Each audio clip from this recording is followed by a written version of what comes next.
বিসমিল্লাহির রহমানির রহিম। চকরিয়া আবাসিক মহিলা বিশ্ববিদ্যালয় কলেজে অনলাইন ক্লাসে প্রিয় শিক্ষার্থীবৃন্দ সবাইকে স্বাগতম।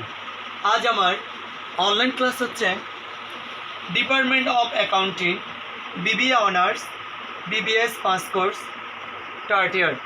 অর্থাৎ আমি আজকে যে বিষয় নিয়ে আলোচনা করতে দেব, আমার দুইটা ইয়ার অর্থাৎ অনার্স তৃতীয় বর্ষ ও বিবিএস পাস কোর্স তৃতীয় বর্ষে দুটো বইয়ের মধ্যে একই রকম চ্যাপ্টার রয়েছে। তা এখন দেখো, বিবিএর জন্য আমাদের যে চ্যাপ্টারটা রয়েছে তা হচ্ছে ম্যানেজমেন্ট অ্যাকাউন্টিং ইন ইংলিশ, এবং বিবিএস পাস কোর্সের জন্য যে যে বইটি রয়েছে তা হচ্ছে কস্ট অফ অ্যাকাউন্টিং, যেটা হচ্ছে কস্ট অফ অ্যাকাউন্টিং। এই দুটো বইয়ের মধ্যে আমি আজ যে চ্যাপ্টার নিয়ে তোমাদের সামনে উপস্থিত হয়েছি প্রিয় শিক্ষার্থী, সেই চ্যাপ্টারের নাম হচ্ছে আমার কস্ট, কনসেপ্টস অ্যান্ড ক্লাসিফিকেশন, অর্থাৎ বিওএর ধারণা এবং বিওএর শ্রেণী বিভাগ। হ্যাঁ প্রিয় শিক্ষার্থী, আমরা এখানে থিওরি সম্পর্কে তেমন আলোচনা করতে যাচ্ছি না, কিন্তু এই চ্যাপ্টারের মধ্যে আমাদের এই কস্ট, কনসেপ্ট অ্যান্ড ক্লাসিফিকেশন সম্পর্কে আমাদের 3 প্রকার অঙ্ক করতে হতে পারে, যেটা বিওএর ক্ষেত্রে। এখন দেখো প্রিয় শিক্ষার্থী, এই 3 প্রকার অঙ্কগুলো কী হতে পারে? একটা প্রশ্নে তোমাকে আসতে পারে কস্ট শিট, দ্বিতীয়টা তৈরি করতে হতে পারে তোমার ইনকাম স্টেটমেন্ট, তৃতীয়টা তোমার তৈরি করতে হতে পারে টেন্ডার শিট। আমি তৃতীয়টা বলে বললাম, পরীক্ষায় 3টে প্রশ্ন একসাথে নাও থাকতে পারে, আমাদের 2 রকম অঙ্ক থাকতে পারে, হয় কস্ট শিট আর ইনকাম স্টেটমেন্ট, না হয় আমার টেন্ডার শিট ও ইনকাম স্টেটমেন্ট। অর্থাৎ এই চ্যাপ্টার থেকে আমাদের 15 নম্বরের অঙ্ক আসার সম্ভাবনা রয়েছে। এখন দেখো প্রিয় শিক্ষার্থী, আমি তোমাদের সামনে উপস্থিত হলাম একটা কস্ট শিট কীভাবে তৈরি করা হয় সেটা নিয়ে। আমি এই বোর্ডের মধ্যে একটা কস্ট শিটকে পড়ে দেখালাম, কিন্তু এই কস্ট শিটটা করতে গিয়ে আমাকে কি করতে হবে দেখো।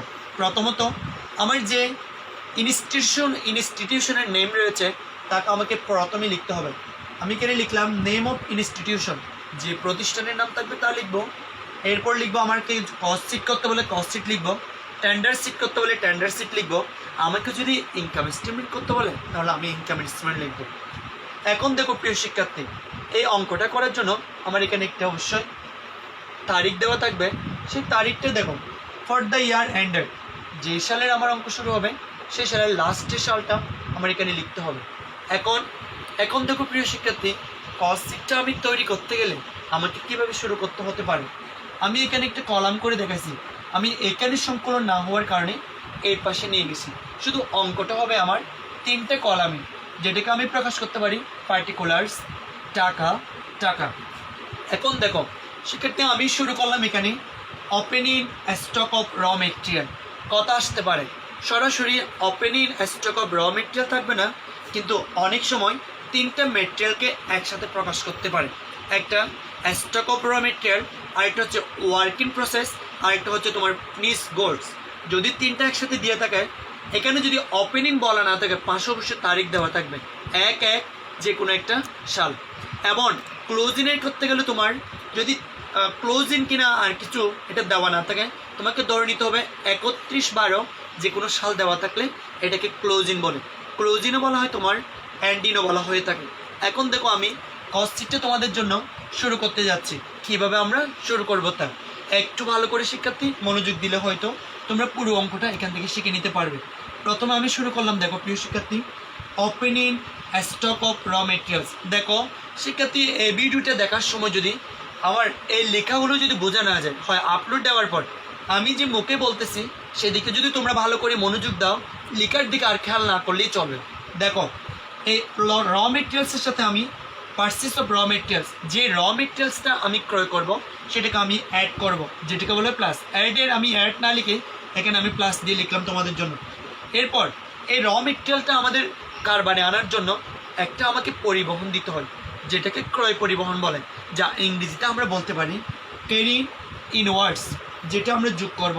এছাড়া আমি যেটা পণ্য ক্রয় করব তা যদি আমি রিটার্ন দিয়ে দেখি এবং যদি ডিসকাউন্ট হয়ে থাকে তাহলে আমাকে অবশ্যই বাদ দিতে হবে, কেন এটা কমে যাচ্ছে এজন্য। তো আমি এটা এখান থেকে পারচেস রিটার্ন এন্ড ডিসকাউন্ট বাদ দিব। এরপর বাদ দেওয়ার পর আমার যে টাকাটা থাকবে তার থেকে আমি ক্লোজিং স্টক অফ র মেটেরিয়াল এখানে বাদ দিব। অর্থাৎ আমি এখানে দেখো ব্র্যাকেট দিছি, আমি এখানে লেস দিছি, তাই এখানে ব্র্যাকেট হলো। ব্র্যাকেট দেওয়া মানে হচ্ছে লেস হওয়া। এরপর আমি এগুলো যোগ করে যেটা পাবো তার নাম হচ্ছে আমার ম্যাটেরিয়াল ইউজড। দেখো অনেক সময় প্রশ্নের মধ্যে স্বাভাবিকভাবে কস্ট শিট তৈরি করতে না বলে তোমাকে বলতে পারে র মেটেরিয়াল ইউজড, এটা প্রিপেয়ার করার জন্য বলতে পারে। যদি এতটুকু বলা থাকে তুমি শুধুমাত্র এতটুকুই অঙ্ক করবে। এরপর যদি তোমাকে প্রাইম কস্ট নির্ণয় করতে বলে, এই র মেটেরিয়াল ইউজডের সাথে all direct expenses and wages, তোমার যত প্রকার প্রত্যক্ষ খরচ এবং প্রত্যক্ষ ব্যয় রয়েছে, মজুরি রয়েছে, সবগুলো যোগ করবে। যোগ করলে তুমি পাবে প্রাইম কস্ট। এখন দেখো এই প্রাইম কস্টের পর তোমার আসবে ফ্যাক্টরি ওভারহেড, কারখানা উপরিব্যয়। একটি কারখানা পরিচালনা করতে গিয়ে যে ব্যয়গুলো এখানে হয়ে থাকে সেগুলোকে ফ্যাক্টরি ওভারহেড বলা হয়ে থাকে। সেই ওভারহেডগুলো আমরা এখানে নিয়ে এখানে যোগ করব। এছাড়াও ফ্যাক্টরির কাজ কারবার পরিচালনা করতে গিয়ে আমার কিছু পণ্য নষ্ট হয়ে যেতে পারে, সেই নষ্ট পণ্যটা আমরা সেল অফ স্ক্র্যাপ বলে ওইখান থেকে বাদ দিয়ে দিব। দেখো আমি দিছি সেল অফ স্ক্র্যাপ, বাদ দিয়ে দিলে যেটা পাবো তার নাম হচ্ছে আমার ওয়ার্ক কস্ট। ওয়ার্ক কস্টও বলা হতে পারে, প্রোডাকশন কস্টও বলা হতে পারে। আমি হয়তো এখানে লিখি নাই, তোমরা তাইলে মনোযোগ দিয়ে শুনবে। এরপর দেখো যদি আমাকে প্রশ্নের মধ্যে এরপর কস্ট অফ গুডস প্রোডাকশন নির্ণয় করতে বলে, কস্ট অফ গুডস প্রোডাকশন, এখন আমি সেই ওয়ার্ক কস্টের সাথে বিগিনিং ওয়ার্কিং প্রসেস যোগ করবো, অ্যান্ড ইন ওয়ার্কিং প্রসেস বাদ দিব। বাদ দেওয়ার পর আমরা যেটা পাবো তা হচ্ছে কস্ট অফ গুডস প্রোডাকশন। এটার সাথে আমরা দেখো এবার আমাকে ফিনিশ ইন গুডস, যেটা হচ্ছে আমার সমাপ্তি মজুদ পণ্যের প্রারম্ভিক যেটা থাকবে সেটা আমরা যোগ করব, এবং ক্লোজিং যেটা থাকবে সেটা আমরা বাদ দিব। বাদ দেওয়ার পর আমরা যেটা পাবো অর্থাৎ যে শিরোনামে উপনীত হব সেই শিরোনাম আমার দিতে হবে কস্ট অফ গুডস সোল্ড, যেটাকে বলা হয় বিক্রিত পণ্যের ব্যয়। এরপর যদি আমাকে টোটাল কস্ট নির্ণয় করতে বলে তাহলে সেই কস্ট অফ গুডস সোল্ডের সাথে পণ্যটা বিক্রি করার জন্য আমার হয় অফিস লাগবে, না হলে রুম লাগবে, এবং বিক্রয় করতে আমার বিক্রয় খরচ হতে পারে। সেই কস্টগুলোকে সমন্বিতভাবে কমার্শিয়াল এক্সপেন্স বলা হয়, যেটাকে বাণিজ্যিক খরচ বলে। এই বাণিজ্যিক খরচ সাধারণত দুই ধরনের হয়। একটা হচ্ছে তোমার selling expense and distribution expense. আমি এখানে শুধুমাত্র লিখলাম সেলিং এক্সপেন্স, অর্থাৎ বিক্রয় ও বিতরণ খরচ। এরপর তোমার আসবে অফিস অ্যান্ড অ্যাডমিনিস্ট্রেটিভ এক্সপেন্স, যেটাকে বলা হয় প্রশাসনিক ব্যয়। আমি এখানে শুধু লিখলাম অ্যাডমিনিস্ট্রেটিভ এক্সপেন্স। আমরা এটাই লিখে বুঝতে পারতেছি ওই প্রশাসনিক ব্যয়কে আমরা এখানে লিখব। এখন দেখো আমি কস্ট অফ গুডস সোল্ডের সাথে এই দুটা ব্যয় যোগ করে যেটা পাবো তা হচ্ছে আমার টোটাল কস্ট। এখন দেখো এই মোট ব্যয়ের সাথে বিক্রয় করতে গেলে আমাকে অবশ্যই একটা প্রফিট যোগ করতে হবে। কেন? আমি যা ক্রয় করি তা যদি সেই মূল্যে বিক্রি করি আমার কোনো ব্যবসা হবে না। সবার উদ্দেশ্য থাকে ব্যবসায়ের মধ্যে মুনাফা অর্জনের। তা আমার সামগ্রিক ব্যয়গুলো ওই ক্রয়ের সাথে আমি যোগ করে আমি এখানে যোগ করে কত টাকা হলে আমার বিক্রয় মূল্য ধার্য করতে পারি, সেই জন্য আমি একটা মুনাফা যোগ করবো এখানে। সেই মুনাফাটা আমি এখানে লিখলাম, মুনাফা যোগ করে আমি এখানে পাবো সেলস। তাহলে অর্থাৎ এই কস্ট শিট থেকে আমি তোমার বিক্রয় মূল্যটা নির্ধারণ করতে পারবো। প্রশ্ন যদি আমাকে কস্ট শিট করার জন্য বলে তাহলে আমার এখানে পুরো চার্টটা করে অঙ্কটা সলভ করতে হবে। আর যদি আমাকে আলাদা আলাদা খরচ বের করতে বলে, যদি বলে মেটেরিয়াল ইউজ তাহলে আমাকে এতটুকু অঙ্ক করতে হবে, যদি বলে প্রাইম কস্ট তাহলে আমাকে এতটুকু করতে হবে, যদি বলে ওয়ার্ক কস্ট তাহলে আমাকে এতটুকু করতে হবে, যদি বলে কস্ট অফ গুডস প্রোডাকশন তাহলে আমাকে এতটুকু করতে হবে। কস্ট অফ গুডস বলা থাকলে আমাকে উপর থেকে শুরু করে এতটুকু পর্যন্ত করতে হবে। মেজরিটি পার্সেন্ট অঙ্কের মধ্যে আমার দেওয়া থাকে হয় কস্ট শিট না হলে কস্ট অফ গুডস সোল্ড নির্ণয় করো, তাহলে নির্ণয় করতে বললে আমরা এতটুকুই করব। এখন দেখো প্রিয় শিক্ষার্থী, আমি যে চার্টটা তোমাদের দিয়েছি যদি এই চার্টটা ভালো করে তোমরা মুখস্থ করো তাহলে আমরা পুরো অঙ্ক সলভ করতে পারবো। এর বাইরে আমাদের কোনো দফা এর বাইরে থাকে না, শুধুমাত্র আমাদের এখানে টাকার পরিবর্তন হবে অঙ্কের মধ্যে। এখন দেখো প্রিয় শিক্ষার্থী, আমি সেলস বের করলাম, এরপর আমি এখানে ইনকাম স্টেটমেন্ট লিখতে পারতেছি না, তবু আমি মুখে বলে দিচ্ছি তোমাদের। এরপরে আমাকে ইনকাম স্টেটমেন্ট আসতে পারে, যা 5 নম্বর প্রশ্নে আসতে পারে, 10 নম্বর প্রশ্নে আসতে পারে। এখন ইনকাম স্টেটমেন্টের বাংলা হচ্ছে আমার আয় বিবরণী। আমরা নবম শ্রেণী থেকে এটা জেনে আসতেছি।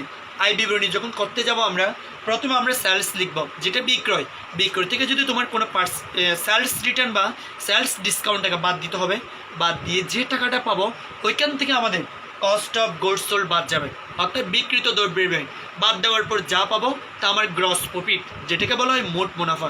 এবং এই মোট মুনাফার সাথে আমাকে কমার্শিয়াল এক্সপেন্স যেটা আমি এখানে লিখেছিলাম সেটা হচ্ছে ওখানে অপারেটিং এক্সপেন্স নামে ওই দুটা বিয়ে আমাকে বাদ দিতে হবে। বাদ দেওয়ার পর আমরা যেটা পাবো সেটা হচ্ছে নেট প্রফিট। এই নেট প্রফিট পর্যন্ত তৈরি হলে সাধারণত আমার ইনকাম স্টেটমেন্ট তৈরি হয়ে যাবে। হ্যাঁ প্রিয় শিক্ষার্থী, আজ আমার অনলাইন ক্লাসে আমি তোমাদেরকে দুটো জিনিস উপহার দিতে পেরেছি এবং তোমরা ভালো করে জেনে নিবে। পরবর্তী ক্লাসে আমি এই দুটো জিনিস সম্পর্কে একটি অঙ্ক নিয়ে তোমাদের সামনে উপস্থিত হব। তোমরা ক্লাসে আসো, এই পেজে আসলে, কলেজের পেজে আসলে তোমরা আমাকেই পাবে দুইটাই।